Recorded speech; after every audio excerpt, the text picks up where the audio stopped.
नमस्कार दोस्तों, आपका मेरे वीडियो में एक बार फिर से स्वागत है। पिछले वीडियो में हमने कुछ फॉर्मूले देखे थे और उनसे रिलेटेड हमने एग्जाम्पल्स देखे थे, ठीक है। तो इस वीडियो में हम उन्हीं फॉर्मूला से रिलेटेड एग्जाम्पल्स देखेंगे। तो चलिए शुरू करते हैं। तो यहाँ पर ये एग्जाम्पल इस तरह है, d minus D dash square Z is equal to cos bracket X minus 3y, ठीक है। ये एग्जाम्पल है, ठीक है। तो इसको देख लेते हैं। सबसे पहले तो हमको इसमें क्या फाइंड करना है, general required solution. General required solution हमको फाइंड करना है। तो इसके लिए हम सबसे पहले फाइंड करेंगे कॉम्प्लीमेंट्री फंक्शन और फिर हम फाइंड करेंगे इसका particular integral. Complementary function find करने के लिए हमने मेथड देखा था, वहाँ पर हम इस टाइप की जो भी equation non homogeneous linear partial equation जो हमको मिलती है उसमें हम ट्रायल सॉल्यूशन ले लेते हैं। और पार्टिकुलर इंटीग्रल के लिए हमने कुछ फॉर्मूलाज देखे थे। तो चलिए इसको शुरू करते हैं। तो यहाँ पर सबसे पहले हम ट्रायल सॉल्यूशन मान लेते हैं। Let Z is equal to A E H X plus K Y, इस तरह हम इसको मान लेते हैं। इसकी वैल्यू को हम यहाँ लिख देते हैं, ठीक है। यानी एक इक्वेशन लेते हैं, यहाँ पर जेड है तो सबसे पहले हम डी जेड फाइंड कर लेते हैं, क्योंकि ये जेड डी से मल्टीप्लाई होगा तो डी जेड फाइंड करेंगे। इसका क्या मतलब है, डी जेड का del X upon del Z, और जेड की वैल्यू हमने क्या मानी है, तो del X A E H X plus K Y, इस तरह ही होगा, ठीक है। तो इस तरह हो गया। अब इसको आप पार्शियली डिफ्रेंशिएट करोगे तो ए मिल जाएगा, और एक बार करोगे तो ई H X plus K Y ऐसे कैसे मिल जाएगा। फिर आपको इसको भी डिफ्रेंशिएट करना पड़ेगा। तो यहाँ एक्स को डिफ्रेंशिएट करोगे तो यहाँ केवल एच एक्स को डिफ्रेंशिएट करोगे, यहाँ केवल एच बच जाएगा, और इसको के वाई को डिफ्रेंशिएट करोगे तो जीरो हो जाएगा। तो इसको यहाँ पर डी जेड की वैल्यू मिल जाएगी A H E to the power H X plus K Y. अब यहाँ पर देखो डी डैश स्क्वायर जेड है, ठीक है। इसको आप करके देखोगे ऐसे ही है, del Z upon del Y दो बार है, इसलिए डेल स्क्वायर है डेल वाई स्क्वायर करोगे तो यहाँ पर आपको A K square E to the power H X plus K Y आपको मिल जाएगा। इसको आप यहाँ ये जो एक इक्वेशन लेंगे हम, देखो D minus D dash square Z इस इक्वेशन में लिखेंगे तो हमको कॉम्प्लीमेंट्री फंक्शन मिलेगा, ठीक है। तो देखो यहाँ पर इसमें इस वाली इक्वेशन में, ठीक है, इस वाली इक्वेशन में आप इन दोनों वैल्यूज को लिख दोगे, ठीक है। तो यहाँ पर लिख दोगे आप ऐसे लिख दोगे यहाँ पर वी गेट फ्रॉम वन, इसको इक्वेशन वन लिख दो। तो वी गेट फ्रॉम वन, तो डी जेड यहाँ पर जीरो लिखना है आपको, लेकिन ठीक है, कोस एक्स माइनस 3y नहीं लिखना, ठीक है। तो डी जेड की वैल्यू लिख दो सबसे पहले A H E to the power H X plus K Y, फिर डी डैश स्क्वायर जेड की वैल्यू लिख दो है K square E to the power H X plus K Y is equal to zero, ठीक है। आगे यहाँ minus है, माइनस, ठीक है। आगे इसको सॉल्व करोगे तो आपको एच माइनस के स्क्वायर मिल जाएगा और इज इक्वल टू में आपको जीरो मिल जाएगा। और आगे देखोगे तो एच इज इक्वल टू के स्क्वायर आपको मिल जाएगा, ठीक है। तो एच इज इक्वल टू के स्क्वायर यहाँ पर आपको मिल गया। इस एच इज इक्वल टू के स्क्वायर को इसके अंदर रख दोगे, ठीक है, यहाँ जेड की वैल्यू में। तो आपको जो जेड की वैल्यू आपको मिल जाएगी ए ई और एच की जगह के स्क्वायर लिख दो, के स्क्वायर, ठीक है, ए ई के square x plus K Y आपको मिल जाएगा। और इसका कॉम्प्लीमेंट्री फंक्शन आप कैसे लिखोगे, इस तरह आप इस साइन लगा दोगे समेशन का, और यहाँ ए ई के स्क्वायर एक्स ए ई के square x plus K Y ऐसे लिख दोगे तो आपको ये सी एफ मिल जाएगा। अब हम इसका ये तो हो गया कॉम्प्लीमेंट्री फंक्शन। अब हम इसका पार्टिकुलर इंटीग्रल निकालेंगे, यानी पी आई। तो पार्टिकुलर इंटीग्रल के लिए इसको इसके नीचे ले जाओगे तो one upon D minus D dash square इसी इक्वल, और यहाँ पर कॉस एक्स माइनस 3y लिख दोगे, ठीक है। आपने देखा है यहाँ पर आप क्या करते हो, डी स्क्वायर की जगह तो जब आपको ऐसे दिया हुआ हो कोस ए एक्स प्लस बी वाई, ठीक है, तो डी स्क्वायर की जगह तो माइनस ए स्क्वायर लिख देते हो, डी डैश स्क्वायर की जगह माइनस बी स्क्वायर लिख देते हो जब आपको ये दिया हो, मतलब वाई के आगे बी हो, और डी डैश की जगह माइनस ए भी लिख देते हो। तो यहाँ पर आप कैसे लिखोगे, यहाँ डी तो ऐसे कैसे रखा रह जाएगा, और यहाँ पर डी डैश स्क्वायर की जगह minus B square, minus B की जगह क्या है माइनस 3, तो माइनस 3 का स्क्वायर करोगे आप तो 9 मिल जाएगा। और 9 के आगे आप क्या लिख दोगे, 9 के आगे आप लिख दोगे यहाँ पर 9 लिख दोगे और उसके आगे माइनस लगा दोगे, ठीक है। तो इस तरह मिल जाएगा। और ऊपर एक cos x माइनस 3y को ऐसे कैसे आप रखा रहने दोगे। फिर उसके बाद यहाँ पर 1/d प्लस 9 मिल जाएगा, cos bracket x minus 3y हो जाएगा। ठीक है, फिर आप क्या करोगे, यहाँ पर ऊपर लिख दोगे d माइनस 9 और यानी ऊपर नीचे d माइनस 9 से मल्टीप्लाई आप कर दोगे। ठीक है, और यहाँ cos x माइनस 3y हो गया। तो इसको d के यहाँ लेके जाओगे तो इधर देख लो, d cos x क्या हो जाता है, sin x हो जाता है। ठीक है, ठीक है, तो यहाँ पर d cos ये क्या हो जाएगा, यहाँ sin x माइनस 3y हो जाएगा। अब हम इसको x के रेस्पेक्ट में कर रहे हैं डिफ्रेंशिएट, तो -3 लिखने की जरूरत ही नहीं है, क्योंकि ये y का करोगे आप तो यहाँ पर 0 आएगा, x का करोगे तो 1 आएगा, जो लिखने की जरूरत नहीं है। इसको आप -9 से ये 9 से मल्टीप्लाई करके कैसे कैसे लिख दोगे, x माइनस 3y हो गया, और अपन इन दोनों को मल्टीप्लाई कर दोगे तो आपको मिल जाएगा d² माइनस 81। अब देखो यहाँ पर x माइनस 3y है, यहाँ पर x माइनस 3y है, दोनों का अलग अलग करने की जरूरत नहीं है। यहाँ पर ये हम पार्टिकुलर इंटीग्रल निकालने के लिए d² की जगह लिखते हैं, तो d² की जगह आप क्या लिखते हो, a²। ठीक है, तो a की वैल्यू क्या है यहाँ 1। पहले तो आप इनको ऐसे कैसे लिख लो, sin x minus 3y minus 9 cos bracket x minus 3y। और यहाँ पर d की जगह क्या लिखना है आपको, d² की जगह -a²। तो a² की वैल्यू 1 रहेगी और 1 के आगे माइनस लगा दोगे, यहाँ -81 हो जाएगा। ठीक है, इस तरह यहाँ पर हो गया। और आप आगे करोगे यहाँ पर तो आपको मिल जाएगा, एक सेकंड, यहाँ d cos x का जब आप करते हो तो माइनस साइन x आता है, तो यहाँ माइनस आएगा, सॉरी। ठीक है, ये माइनस हो जाएगा। ठीक है, तो ये हो गया। और यहाँ minus sine x minus 3y minus 9 cos x minus 3y upon 82, वो भी माइनस में, तो ये तो प्लस हो जाएंगे ऊपर के। तो इस तरह आपको इसका पार्टिकुलर इंटीग्रल मिल जाएगा। ठीक है, पार्टिकुलर इंटीग्रल मिल गया। अब आपको क्या फाइंड करना है, जनरल रिक्वायर्ड सॉल्यूशन। तो जनरल रिक्वायर्ड सॉल्यूशन के लिए आप क्या करोगे, कॉम्प्लीमेंट्री फंक्शन और पार्टिकुलर इंटीग्रल को ऐड करके लिख दोगे। कॉम्प्लीमेंट्री फंक्शन आपको क्या मिला था, ये मिला था, तो इसकी वैल्यू लिख दो, summation a(k² x plus ky। और पार्टिकुलर इंटीग्रल की वैल्यू आपको ये मिली है, तो इसको लिख दो sin x minus 3y plus 9 cos x minus 3y upon 82। ठीक है, ये वैल्यू आपको यहाँ पर मिल गई। तो ये आपका ये वाला एग्जाम्पल हो गया। आप देखते हैं नेक्स्ट एग्जाम्पल।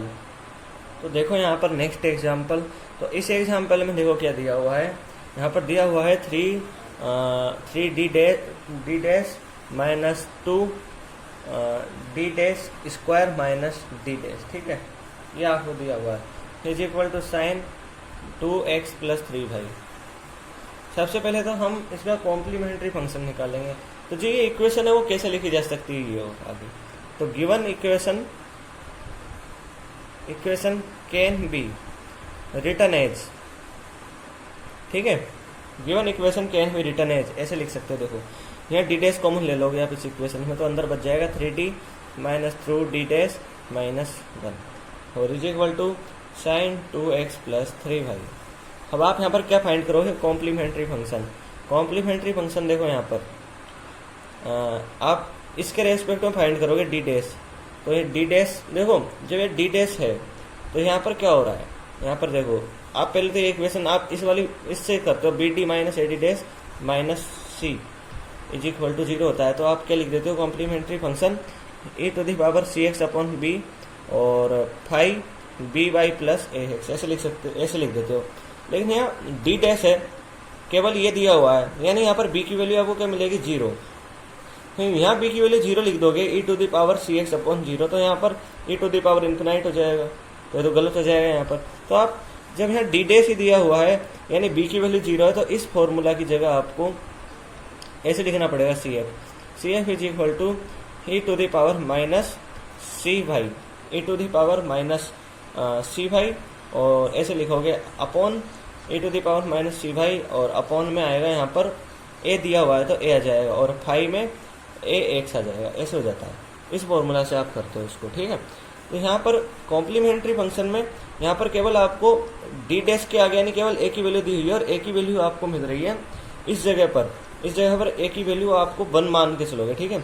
आप इससे कंपेयर करोगे तो आपको -1 मिलेगी, ठीक है। लेकिन यहाँ पर यहाँ पर क्या है, जैसे b यहाँ पर लिख लो, जैसे b की वैल्यू यहाँ 0 है तो 0 लिख दो, फिर माइनस a d डैश लिख दो, फिर यहाँ पर 0 लिख दो, इक्वल 0 हो गया, d डैश की वैल्यू 0 होगी। यानी यहाँ पर आप यहाँ पर इस वाली से कंपेयर करो तो यहाँ पर आपको a की वैल्यू 1 मिलेगी, ठीक है।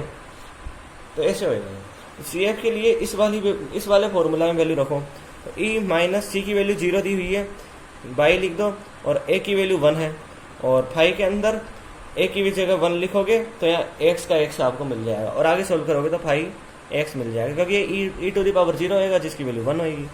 फिर इसके करस्पॉन्डिंग देखोगे आप, इस वाली के करस्पॉन्डिंग आपको लिखना तो साथ साथ ही है इनको, सी एफ को मैं आपको ये समझाने के लिए बता रहा हूँ। इसके करस्पॉन्डिंग देखोगे तो इस वाली इक्वेशन से कंपेयर करोगे इसको, तो इससे कंपेयर करोगे तो इसके करस्पॉन्डिंग आपको जो सी एफ मिलेगा वो कुछ इस तरह होगा, ई टू दी पावर सी, सी की वैल्यू क्या मिलेगी आपको 1, और एक्स से मल्टीप्लाई होगी, बी की वैल्यू क्या दी हुई है बी डी, बी 3 दी हुई है तो एक्स बाई 3 हो जाएगी, ठीक है। तो इस तरह है आपको यहाँ पर मिला, ठीक है। और आगे लिखोगे यहाँ पर आप 5 लेना, ठीक है, यहाँ पर आप जिससे आप 5 ले लोगे, फिर आप बाई के आगे फैक्टर है बी, यहाँ 3 है तो 3 बाई हो जाएगा, प्लस ए की जगह पर यहाँ पर 2 है, 2x हो जाएगा, 3 बाई प्लस 2x, ठीक है। तो इस तरह आपको मिल जाएगा। आप यानी सी एफ कुछ इस तरह लिख दोगे, ये मिला 5x plus E to the power x by 3, 3 by plus 2x मिल गया, ये तो आपको सी एफ मिलेगा। अब आपको निकालना है इसका पार्टिकुलर इंटीग्रल। तो पार्टिकुलर इंटीग्रल कैसे निकालते हैं वो देखो यहाँ पर। पार्टिकुलर इंटीग्रल देखो, तो पार्टिकुलर इंटीग्रल के लिए इस वाली को न कि इसको, क्योंकि आपको फिर वापस इसको अंदर मल्टीप्लाई करना पड़ेगा। मल्टीप्लाई इसलिए करना पड़ेगा क्योंकि यहाँ पर आपको डी डी डैश और डी डैश स्क्वायर मिल रही है, समझ में आ गया, ये दोनों वैल्यू आपको मिल रही है। आप डी डी डैश और डी डैश जब आपको ये दिया हो साइन ए एक्स प्लस बी वाई की फॉर्म में, तो यहाँ पर आप डी डी डैश और डी डैश स्क्वायर की जगह पे ही तो लिखते हो, तो आपको वापस इसको अंदर मल्टीप्लाई करना पड़ेगा, इसलिए डायरेक्ट है लिख लो 1/3 D D dash minus 2 D dash square minus D dash, और ऊपर sign bracket 2x plus 3 by, ठीक है। तो यहाँ 2 है और यहाँ 3 है, ठीक है। तो आप क्या करोगे, 3 डी की जगह पर 2, डी डैश की जगह पर 3, ठीक है, ऐसे लिख दोगे। और आगे आप क्या करोगे, यहाँ माइनस लगा दोगे, आगे समझो। फिर -2 लिख दो, डी डैश है, डी डैश है तो डी डैश की जगह पर 3 को 2 बार मल्टीप्लाई करोगे और आगे माइनस लगाओगे, तो माइनस लगाओगे तो यहाँ प्लस हो जाएगा, और माइनस डी डैश को ऐसे वैसे लिख दोगे तो आपको यहाँ ऐसे मिल जाएगा, ठीक है। अब आगे देखो, तो 3 2 6 3 18 -18 प्लस 3 3 9 और 18, ये मिल गया माइनस डी डैश, आ गया समझ में। और देखो यहाँ पर साइन 2x प्लस 3 भाई, आगे सॉल्व करोगे आपको ऐसे मिल जाएगा, यहाँ माइनस लिख दो, माइनस आएगा यहाँ पर, तो D dash sign 2x plus 3 भाई। इसका मतलब क्या है, इसका मतलब है कि इसको आप y के रेस्पेक्ट में पार्शियली डिफरेंशिएट करोगे, यानी साइन 2x प्लस 3 भाई y के रेस्पेक्ट में पार्शियली डिफरेंशिएट करोगे, ठीक है।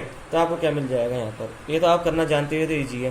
तो माइनस कोस माइनस इसका जब साइन x का आप इंटीग्रेशन करते हो dx के रेस्पेक्ट में, आपको याद होना चाहिए फॉर्मूला, तो आपको क्या मिल जाता है, माइनस कोस x मिलता है, ठीक है। तो यहाँ ये माइनस लग रहा है, आगे आपको माइनस कोस में मिलेगा, माइनस इस तरह आपको मिलेगा, और यह माइनस माइनस प्लस हो जाएगा। फिर आप क्या करते हो, बाई के रेस्पेक्ट में करोगे ना यहाँ पर, क्योंकि डी डैश हो रहा है, नीचे डी डैश है, जब डी होता है तब तो एक्स के रेस्पेक्ट में करते हो इंटीग्रेशन, डी डैश है तो बाई के रेस्पेक्ट में कर रहे हो, तो ये बाई है, बाई के आगे का फैक्टर है, इसको नीचे लिखोगे। फॉर्मूला तो आपको याद ही होगा ये करने का, इंटीग्रेशन करने का मेथड, तो आपको ये पार्टिकुलर इंटीग्रल मिल जाएगा। जनरल रिक्वायर्ड सॉल्यूशन क्या होता है, complementary function plus particular integral. Complementary function की वैल्यू आपने फाइंड की थी 5(1)x plus e to the power x by 3, 5(2) 3 by plus 2x, और यहाँ पर पार्टिकुलर इंटीग्रल की वैल्यू लिख दो cos 2x plus 3 by upon 3, ठीक है। तो इस तरह हमने ये एग्जाम्पल किया। अब हम देखते हैं नेक्स्ट एग्जाम्पल। तो देखो यहाँ पर नेक्स्ट एग्जाम्पल, तो इस एग्जाम्पल में क्या दिया हुआ है, आपको ये इक्वेशन दी हुई है D square minus D dash Z is equal to 2 by minus X square. इस तरह आपको यहाँ पर दिया हुआ है। आप पहले वही कॉम्प्लीमेंट्री फंक्शन आप फाइंड करोगे यहाँ पर। तो कॉम्प्लीमेंट्री फंक्शन के लिए क्या होगा, वही आप जेड की वैल्यू सबसे पहले तो आप क्या मान लोगे, जेड की वैल्यू आप मान लोगे ए E H X plus K Y, ठीक है। और जेड की वैल्यू ये मान ली। और अब आप यहाँ क्या करोगे, यहाँ डी, ये जेड अंदर जाएगा डी स्क्वायर से मल्टीप्लाई होगा, तो डी स्क्वायर जेड फाइंड कर लो। तो डी स्क्वायर जेड अब जब फाइंड करोगे, यानी इसको 2 बार पार्शियली डिफ्रेंशिएट कर रहे हो एक्स के रेस्पेक्ट में, यानी डेल स्क्वायर इस तरह कर रहे हो आप इसको। तो आप आगे इसको करोगे तो आपको क्या मिल जाएगा, A H square E to the power H X plus K Y, ऐसे आपको मिल जाएगा, ठीक है। अब देखो आगे, अब यहाँ पर देखो ये तो डी स्क्वायर जेड मिल गया। अब इसको देखो, इसको डी डैश जेड, क्योंकि यहाँ डी डैश है तो डी डैश जेड फाइंड करोगे, तो यानी डेल अपॉन डेल वाई और ए E H X plus K Y कर रहे हो, समझ में आ गया। तो यहाँ पर आपको मिल जाएगा A K E to the power H X plus K Y. अब इन दोनों वैल्यूज को इस इक्वेशन में D square minus D dash Z इस इक्वेशन में लिख दोगे, इन दोनों वैल्यूज को, आगे समझ में। तो इन दोनों वैल्यूज को लिखोगे तो आपको क्या मिल जाएगा, डी स्क्वायर जेड लिख दो सबसे पहले, A H square E to the power H X plus K Y minus D dash Z की वैल्यू लिख दो A K E to the power H X plus K Y is equal to 0। तो ये तो cancel हो जाएगा, 0 में चल जाएगा, ये भी 0 में चल जाएगा, यहाँ बच जाएगा एच स्क्वायर माइनस के इज इक्वल टू 0, जहाँ पर आपको के की वैल्यू डायरेक्ट आपको एच स्क्वायर मिल जाएगी, ठीक है। इस वैल्यू को आप इसमें लिख दोगे, यानी जेड की जगह लिख दोगे। जेड की जगह लिखते ही आपको ए ई के की जगह लिख दोगे, तो एच एक्स प्लस के की जगह एच स्क्वायर लिख दो तो एच स्क्वायर बाई मिल जाएगा, और आपको कॉम्प्लीमेंट्री फंक्शन मिल जाएगा इस तरह, ऐसे लिख दोगे आप कॉम्प्लीमेंट्री फंक्शन को, ठीक है। और प्लस एच, इस तरह आप इसका कॉम्प्लीमेंट्री फंक्शन लिख दोगे। अब आप देखो यहाँ पर क्या करोगे, अब यहाँ पर आपको पार्टिकुलर इंटीग्रल निकालना है, तो पार्टिकुलर इंटीग्रल निकालते हैं, ठीक है। तो पार्टिकुलर इंटीग्रल देखो यहाँ पर मैंने इधर लिख लिया क्योंकि उधर थोड़ी जगह कम थी, इसको इसके नीचे ले जाओ, अब 1 upon D square minus D dash 2 by minus X square, ठीक है। अब आप क्या करोगे इस जगह, अब आप ऐसे करो यहाँ पर कि यहाँ पर आप डी स्क्वायर कॉमन ले लो, डी स्क्वायर कॉमन लोगे तो 1 minus D dash upon D square मिल जाएगा, और यहाँ 2 by minus X square, by binomial formula से होगा। बाइनोमियल फॉर्मूला में 1 प्लस एक्स होता है, और ये 1 अपॉन 1 प्लस एक्स, और फिर यहाँ 1 प्लस एक्स है तो ये ऊपर चल जाता है, ऐसे हो जाता है, बाइनोमियल फॉर्मूला से ओपन होता है, तो यहाँ भी ऐसा ही होगा, ठीक है। तो 1 बाई डी स्क्वायर, ये डी स्क्वायर नीचे रह जाएगा और इसको हम ऊपर ले जाएंगे, तो यहाँ 1 minus D dash upon D square, और ऊपर जाएगा तो पावर लग जाएगी -1, ठीक है। और यहाँ हो जाएगा 2 बाई माइनस एक्स स्क्वायर, इस तरह हो गया। अब इसको आप बाइनोमियल फॉर्मूला से लिखोगे तो 1 अपॉन डी स्क्वायर लिख दो सबसे पहले, तो फिर आगे करोगे तो 1 प्लस, बहुत फॉर्मूला तो आपको याद होगा ही, तो माइनस माइनस प्लस हो गया, D dash upon D square मिल जाएगा, ठीक है। और आगे आपको करने की जरूरत नहीं है, इसमें आगे चाहो तो डॉट डॉट डॉट लिख दो, आपको आगे करने की इसलिए जरूरत नहीं है। देखो ये 2 बाई माइनस एक्स स्क्वायर इस 1 से मल्टीप्लाई होगा, ऐसे कैसे ही इसको हम लिख देंगे, फिर ये डी डैश से मल्टीप्लाई होगा, ठीक है। तो डी डैश यानी डेल अपॉन डेल वाई, यानी वाई के रेस्पेक्ट में इसका आप क्या करोगे, डिफरेंशिएशन करोगे इस वाली टर्म का पूरी का, तो इसका तो 2 मिल जाएगा आपको, है समझ में। यहाँ पर इसका पार्शियल डिफरेंशिएशन करोगे वाई के रेस्पेक्ट में एक्स का, तो यहाँ आपको 0 मिल जाएगा इसकी जगह पर, ठीक है। अब आगे आप और लिखोगे तो आपको क्या टर्म मिलेगी, ऐसी टर्म मिलेगी आपको D dash upon D square का स्क्वायर, यानी डी डैश स्क्वायर, यानी आप इसको 2 बार डिफरेंशिएट करोगे, ठीक है, इस टर्म को, तो आपको आगे जितने भी बार करोगे आपको 0 ही मिलता जाएगा, आगे समझ लो। तो आपको यहाँ ही लिखने की, केवल यहाँ तक ही आपको लिखने की जरूरत है, ठीक है, आगे लिखने की जरूरत नहीं है। 1 अपॉन डी स्क्वायर, इसको इसके अंदर मल्टीप्लाई कर दोगे तो 2 बाई माइनस एक्स स्क्वायर, और यहाँ डी डैश है तो 1 अपॉन डी स्क्वायर को ऐसे कैसे ही लिख दो, और डी डैश यानी डी डैश करोगे यानी डेल अपॉन डेल वाई करोगे, ऐसे डेल अपॉन डेल वाई, और 2 बाई माइनस एक्स स्क्वायर करोगे, तो आप इसको सॉल्व करोगे तो यहाँ पर 2 मिलेगा, तो 2 लिख दो आप यहाँ पर ऊपर, यहाँ 2 लिख दो। ऐसे लिख दिया आपने, ठीक है। अब आगे देखो आप क्या करोगे। अभी अंदर और ज्यादा ये इसके अंदर और भी सॉल्व होएगा, तो ऐसे लिख दो 2/-x², यानी 2 का अब क्या करोगे आप यहाँ पर, ये 1/d² है, ये 2/d² है, ठीक है, 2/d² है। तो इसका मतलब है 2 बार आप 2 को इंटीग्रेट करोगे x के रेस्पेक्ट में, ठीक है। तो यहाँ पर आप जानते ही हो 2 बार इंटीग्रेट करोगे इसको 2 को, तो आपको यहाँ 2x² 2 मिल जाएगा जी, ये तो ऐसे हो जाएगा, ठीक है। तो इस तरह ये आपको मिल गया, ये और ये कैंसिल हो जाएगा और आपको फिर मिल जाएगा 1/d² और 2 ठीक है।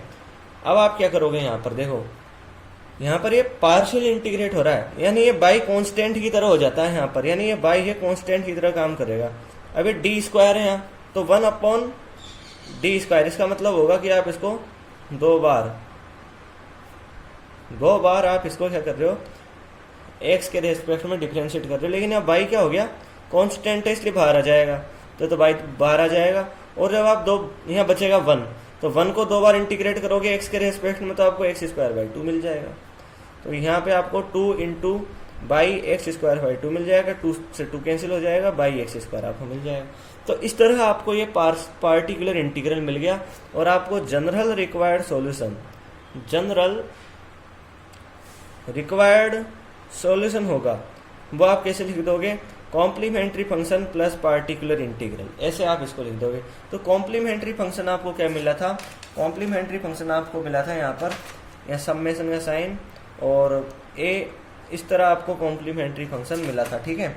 और e⁻⁻hix और यहाँ इस तरह आपको मिला था, और पार्टिकुलर इंटीग्रल की वैल्यू आपको मिल गई x²।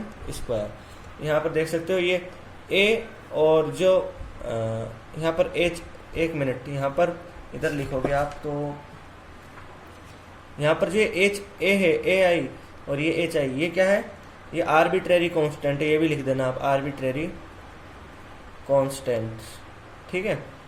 तो ये इस तरह हो गए, आगे समझ में, ये आर्बिट्रेरी कांस्टेंट्स हो गए। अब देखते हैं हम नेक्स्ट एग्जाम्पल, ठीक है। तो देखो यहाँ पर नेक्स्ट एग्जाम्पल वो आप जो 4th नंबर का आपने पिछले वीडियो लेक्चर्स में हमने 4th नंबर का जो फॉर्मूला देखा था पार्टिकुलर इंटीग्रल निकालने के लिए, उससे रिलेटेड है ये एग्जाम्पल। ये 3rd नंबर वाले फॉर्मूला से रिलेटेड था। तो ये एग्जाम्पल कुछ इस तरह है, z = EY, ये इस तरह है, ठीक है। अब आप क्या करोगे, इसके अंदर पहले तो आप वही कॉम्प्लीमेंट्री फंक्शन फाइंड करोगे। तो कॉम्प्लीमेंट्री फंक्शन अब मैं फॉर्मूला नहीं लिखूंगा, डायरेक्ट आपको भी अब तो इतनी प्रैक्टिस हो जानी चाहिए कि आप डायरेक्ट फाइंड कर दो। तो इसका कॉम्प्लीमेंट्री फंक्शन हम निकालोगे तो आपको मिल जाएगा, मैं डायरेक्ट लिख रहा हूँ यहाँ पर, ठीक है। यहाँ पर मेरा फोकस केवल पार्टिकुलर इंटीग्रल निकालने को समझाने पे होगा, ठीक है। और यहाँ पे हो जाएगा ex/2 और y + x, इस तरह हो जाएगा। अब देखते हैं यहाँ पर पार्टिकुलर इंटीग्रल, ठीक है। इस ये मैं इतनी बार बता चुका हूँ, अब आप खुद से कर सकते हो। पार्टिकुलर इंटीग्रल निकालो यहाँ पर, तो इसको इसके नीचे ले जाओ, तो 1/d-1 d-d' + 1 और यहाँ EY हो गया, आगे समझ में। अब क्या करो आप, यहाँ कुछ भी कठिन नहीं है, यहाँ पर बहुत इजी है। इस EY को इधर ले जाओ, ये इस y को उठाओ और इधर ले जाओ, यानी EY को इधर ले जाओ और यहाँ 1/d, देखो आप फॉर्मूला एक बार वापस देख लो। जब आपको ऐसे दिया हुआ हो f(d) d' और यहाँ e⁻AX + BY हो, तो इसको उठा के इधर ले जाते हैं, यानी EAX + BY इधर हो जाता है, और 1/, फिर आप ऐसे लिखते हो 1/f(d + A) है, और d' + d, ऐसे लिख देते हो आप। हाँ, ये समझ में। वही आप यहाँ करोगे, इस y को उठा के ले गए, यहाँ पर देखो, और आप क्लियरली लिख लो इसको, ऐसे लिख लो आप इसको, e⁻0x + 1y और 1/, इसको ऐसे लिख सकते हो ना, e⁻y को ऐसे लिख सकते हो आप, आगे समझ में। 0x लिखोगे तो आपको 0 + y यानी e⁻y ही तो मिलेगा। अब यहाँ d है, तो d + a करते हैं, यानी x के आगे का फैक्टोरियल, x के आगे का फैक्टर, तो x के आगे यहाँ क्या फैक्टर है, 0 है, तो d + 0 - 1 कर दो, और वापस d + 0 - डी डैश ऐसे कैसे हो जाएगा, +1 करोगे यहाँ माइनस हो जाएगा, ठीक है, और +1 ऐसे कर दो, लिख दो ऐसे कैसे ही, और यहाँ पर आप इसको नीचे लिख दो ऐसे कैसे ही, e⁻0 x, अब डायरेक्ट y लिख दो, तो मैंने समझाने के लिए लिखा था, ठीक है, और 1/d -1, क्योंकि d + 0 0 d हो जाएगा, फिर ये 1 से 1 कैंसिल हो जाएगा और यहाँ मिल जाएगा d - d डैश, ठीक है, आपको इस तरह यहाँ पर मिल जाएगा, ओके, और ये आपको मिल गया, ठीक है, ठीक है, चलो यहाँ पर मिल गया। अब नेक्स्ट पेज पे देखते हैं, यहाँ पर जगह कम है थोड़ी। अब देखो यहाँ पर क्या करोगे आप, सबसे पहले तो आप ऐसे करोगे यहाँ पर e⁻y, अब इसका ये तो हो गया इंटीग्रेट, ठीक है, अब आप ऐसे करो, इसमें से d कॉमन ले लो, d बाहर निकाल के यहाँ लिख दो, d - 1 हो जाएगा, d कॉमन आया तो यहाँ तो 1 रह जाएगा और यहाँ d⁻d हो जाएगा, आ गया समझ में। अब आप आगे क्या करोगे, e⁻y हो गया 1/d ब्रैकेट d - 1 हो गया, इसको ऊपर लेके जाओगे तो 1 - d⁻d और ये -1 हो जाएगा। इसको आप आगे कैसे लिख दोगे, देखो इधर लिख दो e⁻y 1/d bracket d - 1 1 + d⁻d ऐसे लिख दोगे। आगे लिखने की जरूरत नहीं है क्योंकि ये 1 से मल्टीप्लाई होगा, जो आगे ये 1 तो इससे मल्टीप्लाई होकर 1 रह जाएगा, लेकिन यहाँ लिखोगे 1 को, यानी डिफ्रेंशिएट करोगे 1 को y के रेस्पेक्ट में, पार्शियली डिफ्रेंशिएट करोगे y के रेस्पेक्ट में, तो आपको 0 मिलेगा और आगे भी आपको 0 मिलती जाएगी टर्म, ठीक है। तो यहाँ पर आप लिखोगे तो यहाँ पर आपको कुछ इस तरह मिल जाएगा d - 1 और यहाँ पर आपको 1 मिल जाएगा, केवल इस 1 से ये मल्टीप्लाई होगा। यहाँ लिखोगे तो यहाँ पर आपको 0 मिल जाएगा, तो केवल यहाँ 1 लिख दो, ठीक है, ये हो गया। अब आगे देखो आप क्या करोगे, आगे ये d - 1 है, इसको आप माइनस कॉमन ले लो इसके अंदर से, तो यहाँ -d हो गया और यहाँ 1 - d होगा, ठीक है, और इसको ऐसे लिख दो 1 e⁻y, यहाँ 1/- d लिख दो, इसको ऊपर ले जाओ 1 - d इनवर्स लिख दो, ठीक है, y और माइनस यहाँ नहीं लिखना, e⁻y को ऐसे लिखना और ये ऐसे हो गया, ठीक है, और यहाँ 1 प्लस ये माइनस यहाँ आ जाएगा 1 + d हो जाएगा, फिर वापस यहाँ 1 ही मान के चलेंगे तो ये 1 से मल्टीप्लाई होगा, यहाँ भी 1 बच जाएगा e⁻y, इस तरह यहाँ पर 1/- d बचेगा केवल और केवल, समझ में आ गया, ये e⁻y हो जाएगा। इसका क्या मतलब है 1/d का, इसका मतलब है 1 को आप इंटीग्रेट कर रहे हो x के रेस्पेक्ट में, तो यहाँ आपको x मिल जाता है, ठीक है। तो यहाँ देखो, यहाँ पर आपको ये तो 1/d हो गया, यहाँ माइनस लगा दोगे तो इधर भी माइनस लग जाएगा, ठीक है, तो यहाँ आपको -x मिल जाएगा, -x, तो आप इसको ऐसे लिख दोगे -x ही y, ये आपको मिल गया पार्टिकुलर इंटीग्रल। तो आपको जनरल रिक्वायर्ड सॉल्यूशन लिखना है, जनरल रिक्वायर्ड सॉल्यूशन, ओके। तो सबसे पहले आप देखो आपको क्या मिला था, कॉम्प्लीमेंट्री फंक्शन, यहाँ पर कॉम्प्लीमेंट्री फंक्शन आपको मिला ही है,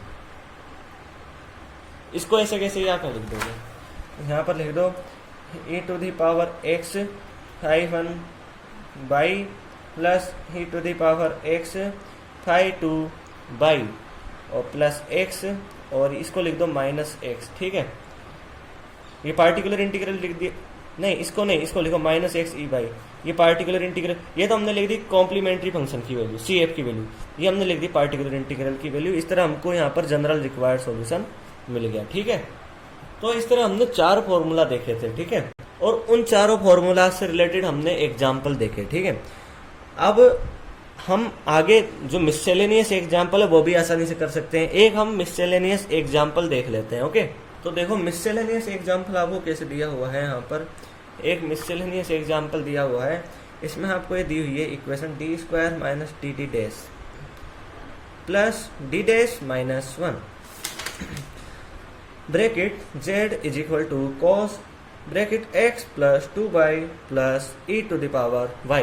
तो यहाँ पर आप सबसे पहले कॉम्प्लीमेंट्री फंक्शन निकालोगे, तो इस इक्वेशन को देखो आप कैसे लिख सकते हो। सबसे पहले तो आप ये देखो, इस इक्वेशन को आप ऐसे लिख सकते हो, given equation can be written as, ठीक है। तो यहाँ पर सबसे पहले आप क्या करोगे, यहाँ पर इसको ऐसे लिख लो d² -1 minus dd dash plus d dash, इसको देखो आप केवल, और इसको ऐसे लिख लोगे d+1 d-1। मैं इस वाली इक्वेशन को और आगे आपको फैक्टराइज करके बता रहा हूँ, ठीक है। यहाँ पर आप d डैश कॉमन ले लोगे, d डैश, और यहाँ मिल जाएगा आपको d-1। d-1 यहाँ से भी कॉमन ले लोगे, यहाँ से कॉमन ले लोगे d-1, और यहाँ बच जाएगा d+1 माइनस d डैश, इस तरह मिल जाएगा, ठीक है। अब आप देखो यहाँ पर आप ये तो हो गई, इस इक्वेशन को आप चाहो तो ऐसे भी लिख सकते हो, d-1 d डैश ऐसे लिख दो, चाहो तो इसको इधर आगे लिख दो, और z लिख दो cos x plus 2y plus y ऐसे लिख दो, ठीक है। अब आप यहाँ पर कॉम्प्लीमेंट्री फंक्शन निकाल के देखो। तो कॉम्प्लीमेंट्री फंक्शन के लिए वही फॉर्मूला आप यूज में लेते हो, ऐसे इक्वेशन दी हो B D minus A D dash minus C is equal to 0, तो इसका आप कॉम्प्लीमेंट्री फंक्शन लिख देते हो e⁴ अपॉन बी और फाई बी वाई प्लस ए एक्स, ठीक है। तो इस इक्वेशन को कंपेयर करो इस इक्वेशन से, और यहाँ पर कॉम्प्लीमेंट्री फंक्शन लिख दो, तो आप कंपेयर कर सकते हो खुद से। तो यहाँ पर c की जगह, c की वैल्यू है 1 x से मल्टीप्लाई होगा, इसलिए यहाँ x मिल जाएगा। यहाँ पर b की वैल्यू है 1 अपॉन में जाएगा, फिर आपको x ही मिलेगा। फिर आप यहाँ 5 लिख लोगे, जो आर्बिट्रेरी फंक्शन है। फिर यहाँ b की वैल्यू है 1 y से मल्टीप्लाई होगा, y का y आप लिख दोगे। a की वैल्यू क्या है यहाँ पर 0, तो a की वैल्यू लिखने की आप a की वैल्यू है 0 लिखोगे तो x यहाँ 0 जाएगा, तो इस तरह आपको ये मिल गया। इसको कंपेयर करो इससे, तो e⁴ c की जगह यहाँ पर -1 है, तो माइनस x अपॉन में b की वैल्यू 1 है, अपॉन में 1 करोगे तो माइनस x ही मिलेगा।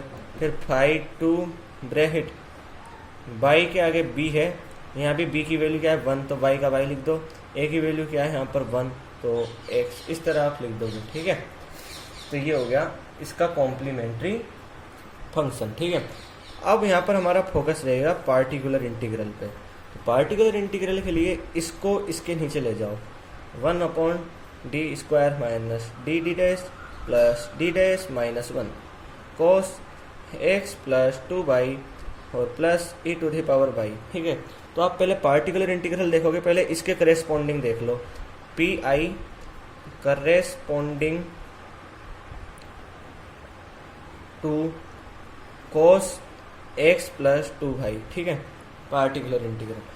तो कैसे लिखोगे आप आगे, यहाँ इक्वल का साइन लगा लो और इसको ले लो नीचे, 1 upon d² minus D dash plus D dash minus 1, okay. और यहाँ पर लिख दो cos x प्लस 2y, ठीक है। अब आपको फॉर्मूला तो याद ही होगा, जो हमने सेकेंड फॉर्मूला देखा था पार्टिकुलर इंटीग्रल के लिए। तो वो फॉर्मूले में d² की जगह a² लिखते हैं, a की जगह यहाँ पर क्या है x के आगे 1, तो पहले तो 1 का स्क्वायर लिख दो, यानी 1 ही मिलेगा, और उससे आगे माइनस लगा दो। डी डैश की जगह, d की जगह तो लिख दो 1, आ गया समझ में। डी डैश की जगह लिख दो 2, और इसके आगे क्या लगा देते हो माइनस, यहाँ माइनस है, या माइनस लगेगा तो यहाँ प्लस हो जाएगा, और इनको ऐसे कैसे ही रखा रहने दो। cos bracket x plus 2y आपको मिल गया, आ गया समझ में। ये और ये कैंसिल हो जाएंगे एक दूसरे से, ठीक है। यहाँ पर बच जाएगा 1/d dash cos x plus 2y। यहाँ पर अब आप क्या करोगे, देखो इसका मतलब क्या होता है, इसका मतलब होता है cos x प्लस 2y, और d डैश है यानी y के रेस्पेक्ट में इंटीग्रेट कर रहे हो। जब आप y के रेस्पेक्ट में आप पार्शियल ही इंटीग्रेट कर रहे हो, तो यहाँ x को तो आप मान लोगे कांस्टेंट, तो आपको यहाँ मिल जाएगा sin x plus 2y upon 2, यानी इसके आगे वाले को नीचे लिख देते हो। फॉर्मूला तो आपको याद होगा इंटीग्रेट करने का, ठीक है। तो ऐसे मिल गया, तो इसको यहाँ पर ऐसे कैसे आप लिख दोगे, तो आप ऐसे लिखोगे यहाँ पर आगे sin x plus 2y upon 2। ये हो गया particular integral corresponding to cos bracket x plus 2y। अब इसके करेस्पॉन्डिंग टू देखोगे आप, ठीक है। तो इसके करेस्पॉन्डिंग टू देखने के लिए आप क्या करो, देखो आपको आइडिया लग जाना चाहिए। आप इसको यहाँ लिखोगे मान लो, तो इसको इधर लेके जाओगे, तो आप इस वाले को लिखोगे तो ज़्यादा आपको ये आपके ज़्यादा कन्वीनियंट रहेगा, ठीक है। तो इसको आप इसके नीचे लिखो, particular integral corresponding to, particular integral corresponding to e to the power by, ठीक है, ऐसे लिख लो। इसको लिखो इसके नीचे, ई वाई के नीचे, पहले ई वाई लिख दो और यहाँ लिख दो अपॉन में D minus one D minus D dash plus one, ठीक है। आगे क्या करोगे, इस ई वाई को बाहर निकाल के ले जाओ, ई वाई वन अपॉन, ठीक है। देखो आप कैसे करते हो, ठीक है, जब ऐसा होता है F of D D dash होता है तो E to the power A X plus B Y होते हैं, तो आप इसको इधर ले जाते हो बाहर, तो इधर आप क्या लिख देते हो, one upon F of D plus है डी डैश प्लस बी, ऐसे लिख देते हो। अब यहाँ पर देखो मैं और समझाने के लिए क्लियर लिखता हूँ, यहाँ आप ऐसे करो, यहाँ ई बाई है तो इसको ऐसे लिख लो 0x प्लस 1 बाई, ठीक है। इसको इधर लेके जाओगे यानी ई 0x प्लस 1 बाई, ऐसे ही तो होता है, इसका मतलब यही तो है, ई टू द पावर बाई यही तो है, ठीक है। इसको मैंने ऐसे समझाने के लिए लिख दिया, तो 1 अपॉन डी प्लस में 0 कर दोगे, माइनस 1 रह गया, फिर डी है यहाँ पर प्लस में 0 कर दोगे, माइनस ब्रैकेट लगा दो, डी डैश है प्लस में 1 कर दोगे और यहाँ प्लस है 1, ऐसे लिख दोगे।